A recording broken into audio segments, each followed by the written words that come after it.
Hey y'all, welcome back to SunshinehazeCo. I am AUJHA. This is going to be the video for the upcoming Scorpio new moon and partial solar eclipse, okay? It's going to be happening on October 25th with this, getting tongue twisted. That hasn't happened in one of my videos in a while. Do I need to do some throat chakra work? I think I might need to. I got a cleanse coming up, so we're getting there. October 25th, which is a Tuesday. This is going to be in 2 degrees, happening on a 6th day. So with the numerical energy there, we're dealing with balance, harmony, things coming together. We're also dealing with this energy of tending to the seeds that we've planted, our seeds of manifestation. All right, before we get into the specifics of the Scorpio energy associated with this moon, let's talk a little bit about what a new moon is and what this partial solar eclipse energy is bringing forward for us. So when we're talking about new moons, that's a conjunction between the moon and the sun. The sun is aligned, or the moon is aligned with the sun. Both the sun and the moon are going to be in Scorpio. That's a conjunction for you. And this energy, well, first, so you know what you're looking at. When we have a new moon, it looks as if the moon is not in the sky. And so it's there, but it's not illuminated by the sun for us to see it. So energetically speaking, we get this energy of anticipation, a little bit of mystery. There's also this energy of hello, goodbye. I'm not a toy. Where's your ball? This energy of restarting. Citrus. Because you don't know how to act, girl. Here. Ooh, yeah, go get it. This energy of restarting, things coming together, anticipating the new chapters, the changes in our lives. Do not even come over here messing with my legs or my knees. The changes coming in our lives, okay? As far as solar eclipse is concerned, when I speak to eclipses, I like to speak to them. The analogy I give them is kind of like the lunar transits, that the major lunar transits on steroids, okay? So a solar eclipse brings in big, like, for when I talk about them, solar eclipses bring in big full moon energy. And even though this is not a full moon, we're speaking about a solar eclipse. So there is this energy of illumination, this energy of seeing the things that are coming in, seeing the transformation, the things that we are getting ready to change are coming forward for us, or the changes that we started making when we had the first Scorpio. I don't know if it was the first one, but we did have a Scorpio eclipse earlier this year. In May. Was that May? Yeah. Scorpio lunar eclipse in May, getting an idea of, you know, the changes coming in for us, the transformation coming in for us, all the work we've been doing since then, because eclipse energy lasts for a time period of about 6 months. So whatever you were working on back in May, or the work that you were putting forward, are you coming up here? Because if you coming up here, you got to chill. If you coming up, come on. If you coming up here, you got to chill, Citrus. Can you kick it? Yes, you can. All right. So whatever was popping off in May for you, even if you were not really seeing returns on your effort, you'll probably start to see them starting in this month here, starting as we go further into the fall season. Did you just want to be cuddled? Is that why you were? Nope, you getting ready to wreak havoc. She's either going to go to sleep like this, or she's going to run wild in a second. Okay, so to wrap it up, solar eclipse energy, we're dealing with a lot of change and transformation because we're having this moon in the sign of Scorpio. Scorpio is the sign associated with change and transformation, is the 8th house sign. We kind of get a double helping of that, okay? So, did I tell you the date? October 25th on a Tuesday. I think I spoke already to the numerology. Sorry, Citrus got me. You got me distracted, girl. I'm doing videos. You gotta chill out. Okay? Okay, you guys, so generally speaking, Scorpio energy. Scorpio is the scorpion, if you didn't know. There are people out there that don't know. So if you didn't know, Scorpio is the scorpion constellation in the zodiac. I'm associated with, speaking to Scorpio energy is associated with the depths of our souls, okay? Transformation, change. Scorpio is also associated with sex, cycles, regeneration, also associated with death too. And hello. So Scorpio energy, passionate, creative. Scorpio is a water sign. Passionate, creative. Scorpio is also a little mysterious, can be kind of secretive. What else do I got here? Intuitive, self-reliant. Again, on the shadow side, obsessive and manipulative. Are we chilling? Okay, we're chilling. Thank you. obsessive, a little manipulative on the shadow side. So these are just general energies that could be popping up, that more than likely will be popping up for us over the course of the next month while we're in this Scorpio lunar cycle. Are you saying hi to the people, Citrus? Gentle, gentle. Thank you. Your paws hurt. Yo, kittens are crazy. I've always been a dog person. I had a dog, and so having a cat is a very different experience.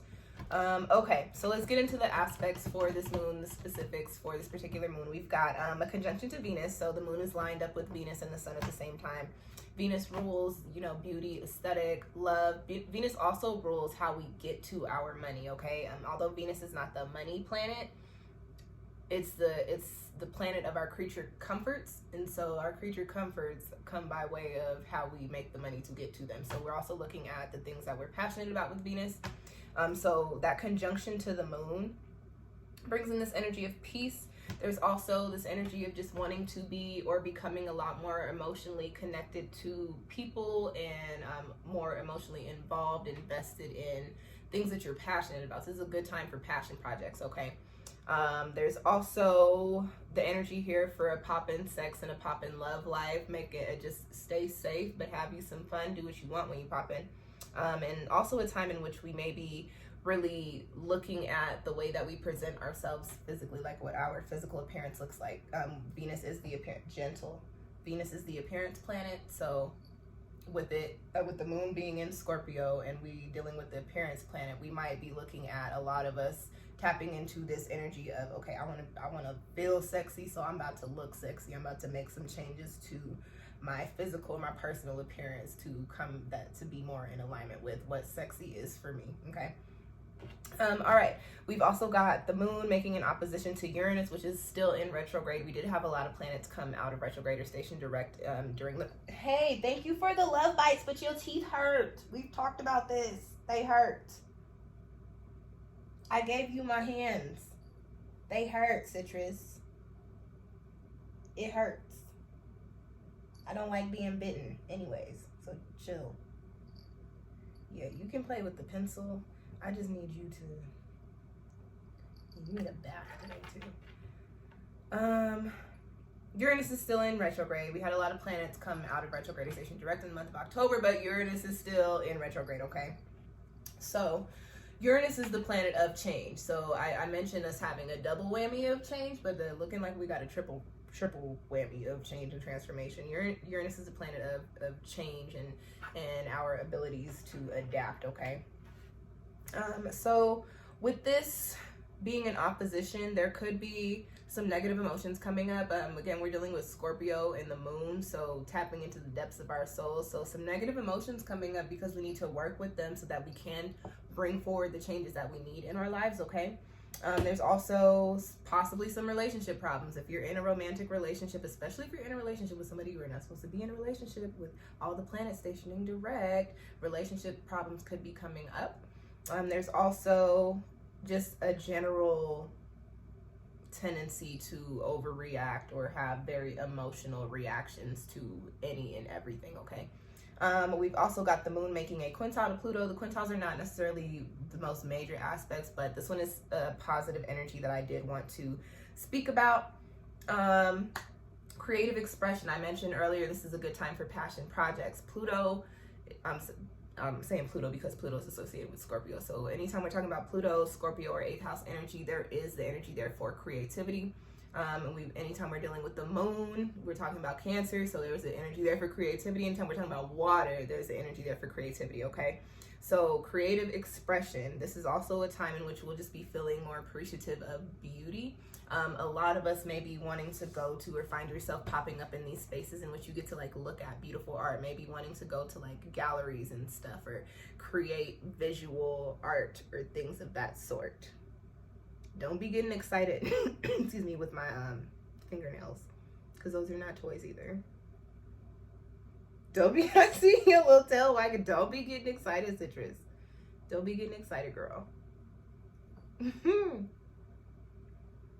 And I'm sorry, I was talking about Pluto, because I'm talking, what is this? A quintile to Pluto.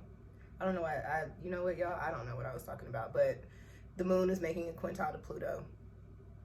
I was talking about Pluto energies, but I don't know when I mentioned Pluto. I remember mentioning it, and I think I was like, I don't know why I'm talking about Pluto, but clearly because I am talking about Pluto. Oop, nope.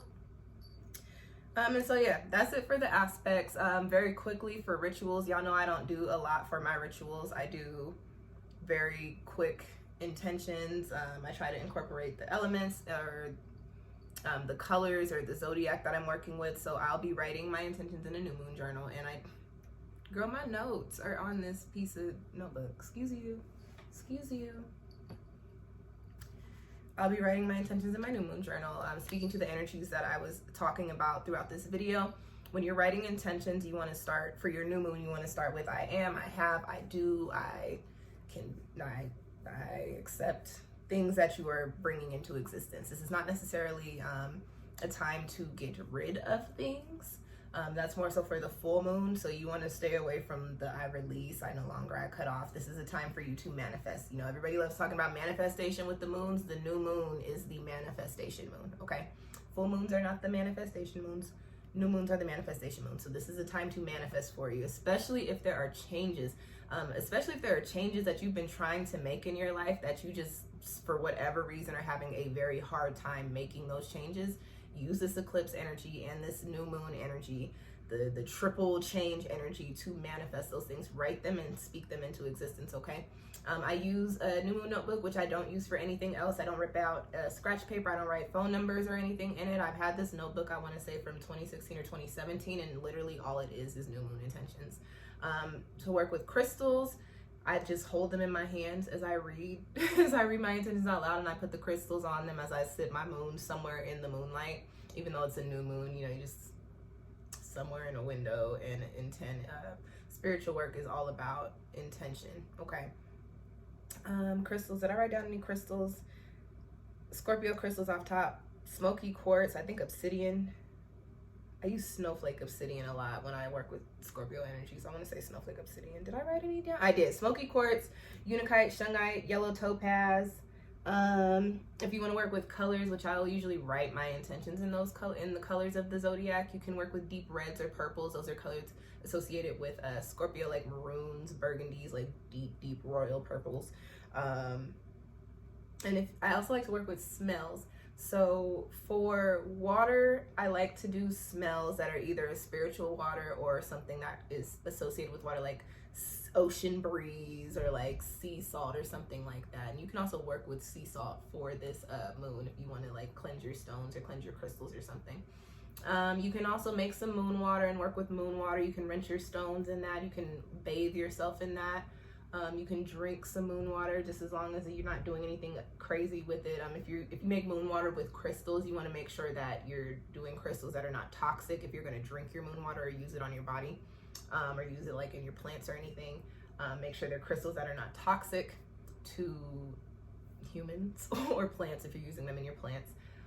What else can you do with water moons? I said take a spiritual bath. You can make some moon water. You can go and sit by a natural body of water, put yourself in a natural body of water and just talk to the water. Ask if you can do your intentions in that water before you go in. What else? I'm trying to think of what else I'll be doing for this new moon. That's really all I can think of. That's really all I'm gonna do. Like I said, I work with colors, I work with crystals, and I work with my voice and my thoughts, and that's how I get these manifestations and these intentions underway, okay? And so that's really it. That's all I got for you guys. That's it. So Scorpio new moon and solar eclipse, all about the changes coming in for us, especially regarding our passion projects, things that we're passionate about, and also our physical appearance.